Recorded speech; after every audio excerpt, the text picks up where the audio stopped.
Ce soir, aux Échos du Vatican, le pape François reçoit en audience au Vatican des scouts italiens, des prêtres, des aumôniers d'aéroports et des membres de l'Organisation des Nations Unies pour l'alimentation et l'agriculture.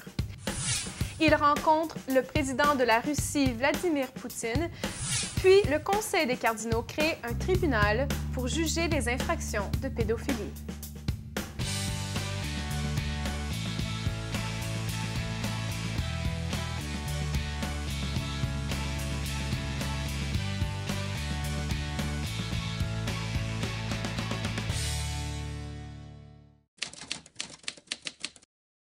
Bonjour à tous et bienvenue aux Échos du Vatican. Je m'appelle Émilie Carlin et je remplacerai pour aujourd'hui Charles Le Bourgeois, qui est en tournée pour sa série Charité sans frontières. Tout d'abord, dimanche dernier, lors de l'Angélus, le Saint-Père est revenu sur les paraboles qui ont été lues à la messe le matin même. Il nous a rappelé que la parole, tout comme la création, est le travail de Dieu et nous donne une clé pour être ses collaborateurs. Le royaume de Dieu requiert notre collaboration, mais c'est avant tout une initiative et un don du Seigneur. C'est de cette façon que le pape François a voulu éclairer les deux paroles évangéliques sur le grain tombé en terre et la graine de moutarde. Dans le premier épisode, le grain, comme la parole de Dieu, grandit grâce à la fécondité qu'il porte en lui. C'est toujours Dieu, rappelle le pape, qui fait croître son royaume. L'homme est son humble collaborateur qui contemple l'action créatrice divine et s'en réjouit en attendant patiemment les fruits. Ainsi, ajoute le pape, il est important de se nourrir chaque jour de la parole de Dieu en lisant un extrait de l'Évangile ou de la Bible, car c'est sa parole qui fait germer la vie. Le second épisode évangélique évoque la minuscule graine de moutarde qui donne pourtant naissance à la plus grande des plantes du jardin. Et pour entrer dans le royaume de Dieu, il faut se faire petit, pauvre de cœur, ne pas se fier à ses propres capacités, mais laisser agir la force du Christ qui transforme ce qui est petit et modeste en une réalité qui porte du fruit pour la totalité du monde et de l'histoire. La victoire du Seigneur est certaine. Son amour fera germer et fera grandir chaque semence de bonté présente sur la terre. Cela nous ouvre à la confiance et à l'espérance, malgré les drames, les injustices, les souffrances que nous rencontrons. La semence du bien et de la paix germe et se développe parce que l'amour miséricordieux de Dieu l'a fait mûrir. À la fin de l'Angélus, le pape a évoqué la journée mondiale des donneurs de sang, mais surtout son encyclique sur la création publiée mercredi prochain, afin que tous puissent grandir dans la responsabilité envers la maison commune que Dieu nous a confiée. Au Vatican, samedi dernier, place Saint-Pierre était une mer bleue. Environ 80 000 membres des scouts d'Italie étaient rassemblés pour écouter un message du Saint-Père. Ce n'est pas la première fois que le pape s'adresse à une foule de scouts. Cette fois-ci, il a insisté sur la formation complète qu'offre le scoutisme, l'éducation de la foi et comment celle-ci se concrétise dans la société. Le Saint-Père leur a rappelé qu'ils sont une composante précieuse de l'Église et que la confiance des parents envers la méthode scout ne doit pas être déçue. Dirigeant ensuite son propos sur les questions de spiritualité et d'éducation à la foi, le pape a pris appui sur les paroles de Lord Baden-Powell pour souligner que l'ensemble du mouvement scout est fondé sur la relation avec Dieu. François a invité les scouts à être toujours en lien avec leur paroisse, à prendre part à la vie de l'Église, à ne pas se contenter d'être une présence décorative le dimanche ou lors des grands événements. Je suis certain que votre mouvement peut apporter à l'Église une nouvelle ferveur évangélisatrice et une nouvelle capacité de dialogue avec la société. Rappelez-vous la capacité de dialogue, bâtir des ponts, faire des ponts dans cette société où l'on a l'habitude d'ériger des murs. Vous construisez des ponts, s'il vous plaît. Par le dialogue, faites des ponts. Des prêtres du monde entier étaient en retraite à Rome du 10 au 14 juin dernier sous le thème « Appelés à la sainteté pour la nouvelle évangélisation ». C'est une retraite organisée par les mouvements du renouveau charismatique et la fraternité catholique. Dans l'après-midi, vendredi, fête du Sacré-Cœur, le pape François s'est rendu à la basilique Saint-Jean de Latran pour répondre à leurs questions et leur rappeler ce qui est au cœur du sacerdoce. Le pape a invité les prêtres à se laisser transformer par l'amour de Dieu, à être miséricordieux, à ne pas avoir un esprit de bureaucrate et à conférer le baptême aux enfants de mères célibataires ou de parents remariés. Il a aussi abordé des questions épineuses comme le dialogue œcuménique. François a évoqué le scandale de la division des chrétiens, les fautes du passé lorsque l'on s'est entretué au nom de Dieu et la tension entre Rome, Constantinople et Moscou. Il a exprimé son ouverture pour étudier une date fixe pour Pâques, afin que cette fête puisse être célébrée en même temps par les fidèles catholiques et orthodoxes. François a également confié avoir invité le patriarche Bartholoméos à Rome pour lui présenter son encyclique sur l'écologie. Enfin, il a confirmé devant les prêtres présents son voyage en Centrafrique et en Ouganda en novembre prochain, avec une éventuelle étape au Kenya. Et il a aussi mentionné l'Asie comme l'une des plus grandes promesses de l'Église. Dans l'homélie de la messe qui a suivi, François a parlé de la tendresse de Dieu et fait mémoire des 23 martyrs coptes assassinés par le soi-disant État islamique et qui, jusqu'au dernier moment, ont senti la proximité du Père. La même journée, au Vatican, environ 800 aumôniers d'aéroports d'une vingtaine de pays étaient à Rome. Dans le cadre d'un séminaire international, ils ont été reçus au Vatican par le pape François. Selon lui, les aéroports sont des lieux favorables à la rencontre.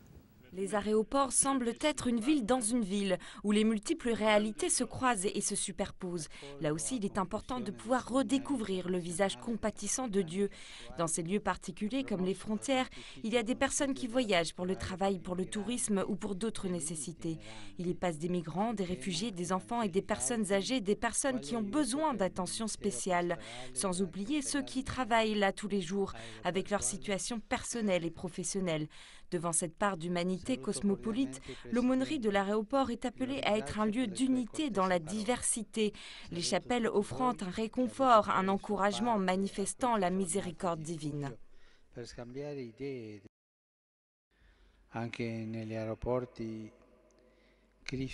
Dans les aéroports aussi, le Christ bon berger veut prendre soin de ses brebis, par le sacrement de la réconciliation et par l'Eucharistie, là où la rencontre avec la miséricorde infinie de Dieu ouvre des voies inespérées d'évangélisation.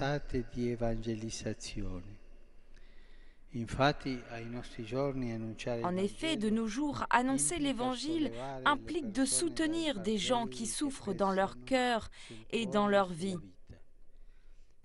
Cela signifie proposer les mots de Jésus comme alternative aux promesses du monde qui ne donnent pas le vrai bonheur.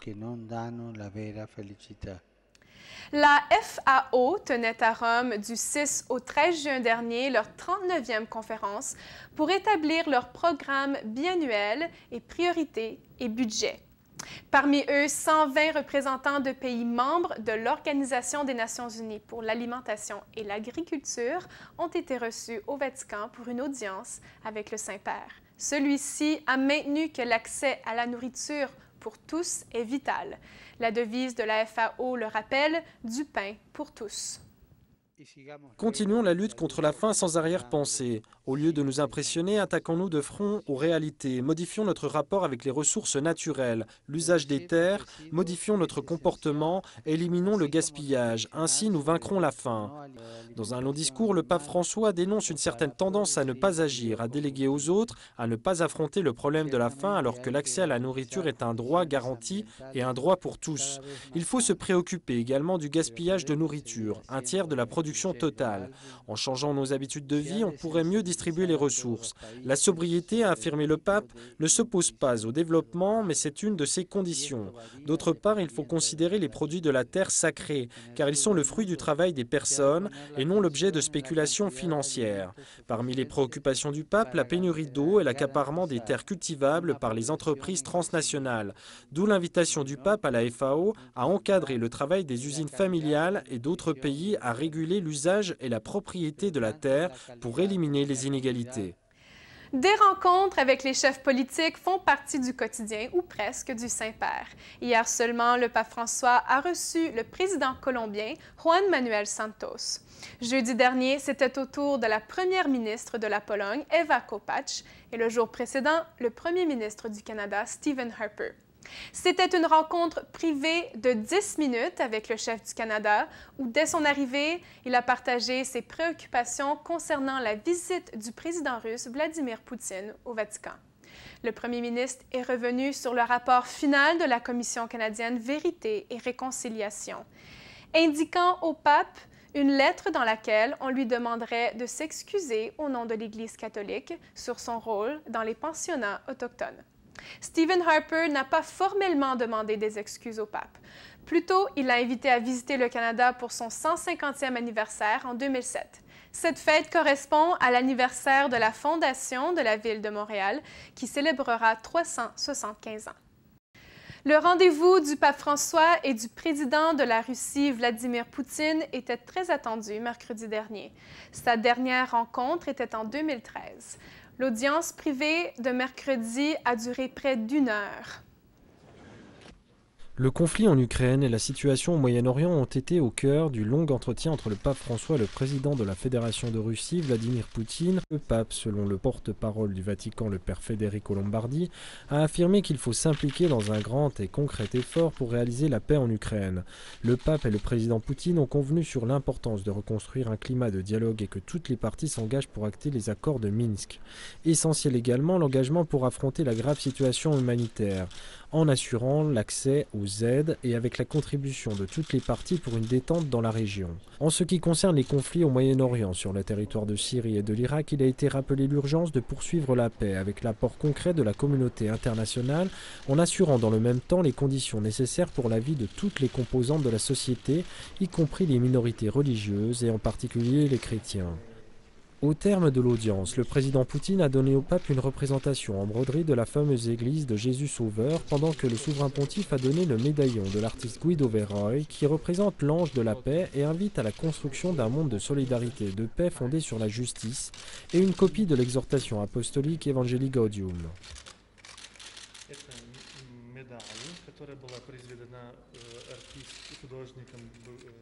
Il arrive que ces visites ne soient pas uniquement d'ordre politique. Vendredi dernier, il y avait certainement de la place pour un temps de répit accompagné d'un peu de musique. En effet, les groupes de musique français Glorious et Open ont passé près de 3 quarts d'heure avec le pape François dans une salle de la maison Sainte-Marthe à Rome. Dans un échange libre, le Saint-Père les encourageait à être témoins joyeux de l'Évangile. Le pape a même livré pour la première fois un message vidéo en français que vous pouvez trouver sur Internet. Le saviez-vous?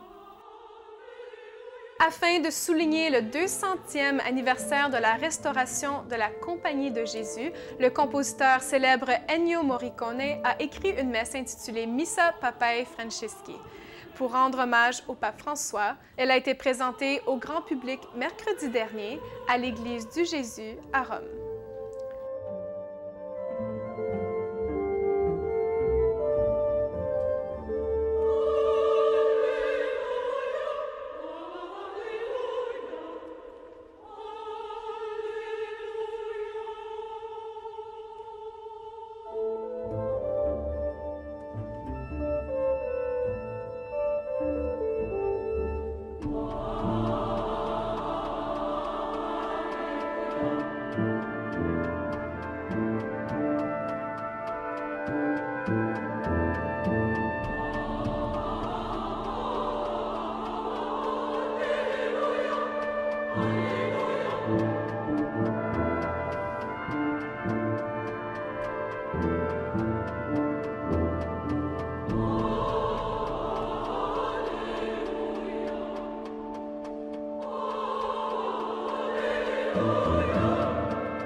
Prévenir l'évasion fiscale et assurer à long terme la transparence économique du Saint-Siège, tels sont les propos d'un nouvel accord entre les États-Unis et le Saint-Siège signé le 10 juin dernier, devenant ainsi le 63e pays à signer cette entente avec le Vatican. Dans une conférence de presse, le secrétaire des Relations entre les États, Monseigneur Paul Gallagher, a souligné que cet accord permettra d'améliorer les échanges entre les deux États et d'assurer leur conformité au Foreign Account Tax Compliance Act. Selon un communiqué du Saint-Siège, c'est un accord historique qui facilitera le respect des obligations fiscales par les citoyens américains qui mènent des activités financières dans la Cité du Vatican. La semaine dernière, de lundi à mercredi, le Conseil des cardinaux était en réunion au Vatican en présence du pape François. C'était leur 10e rencontre pour la réforme de la Curie. Celle-ci a porté spécialement sur un rapport de la nouvelle Commission pour la protection des mineurs. Préfet de la commission, le cardinal Sean O'Malley, est intervenu au début des travaux. Il a lu un rapport de la Commission instituant le processus de jugement pour les évêques qui cachent des infractions d'abus dans leur diocèse. Les propositions ont été acceptées par le Conseil et autorisées par le pape. Il y aurait d'ailleurs un nouveau tribunal dirigé par le préfet de la Commission, assisté par un secrétaire et un personnel permanent. Lors de la rencontre, il a aussi été question des réformes économiques et des médias au Vatican. Le pape François a prononcé sa catéchèse sur l'éducation des enfants au sein de la famille, à la maladie et à la souffrance. Faisant référence au premier chapitre de l'Évangile de Marc, où l'on amène à Jésus toutes les personnes malades ou possédées par des démons, le Saint-Père a aussi rappelé que Jésus est venu pour guérir l'homme de tout mal, le mal de l'esprit et le mal du corps, disait-il. Depuis toujours, la famille est l'hôpital le plus proche. Sur une place Saint-Pierre ensoleillée et peuplée de fidèles, le pape François a poursuivi la catéchèse de l'audience générale consacrée à la famille. Il a approfondi un aspect de la vie très délicat et douloureux, lorsqu'un membre de la famille doit affronter une maladie. Dans une telle situation, en particulier dans une société souvent insensible à la douleur de l'autre, l'Église est appelée à ne pas se perdre en bavardage, mais aider les malades, comme le faisait Jésus, qui n'a jamais détourné son regard. Il n'a jamais refusé des soins à ceux qui venaient le voir. Le pape a ensuite rappelé que la faiblesse et la souffrance des personnes qui nous sont chères peuvent être une école de vie, et elles le deviennent lorsque les moments de la maladie sont accompagnés par la prière et la présence proche, affectueuse et attentionnée de la famille. Di fronte alla malattia, anche in famiglia, sorgono difficoltà. Face à la maladie, les difficultés naissent même au sein de la famille, à cause de la faiblesse humaine. Il tempo della malattia fa crescere la forza dei legami familiari. Mais en général, le temps de la maladie fait grandir la force des liens familiaux. Et je pense à quel point il est important d'éduquer les enfants en bas âge à la solidarité en temps de maladie.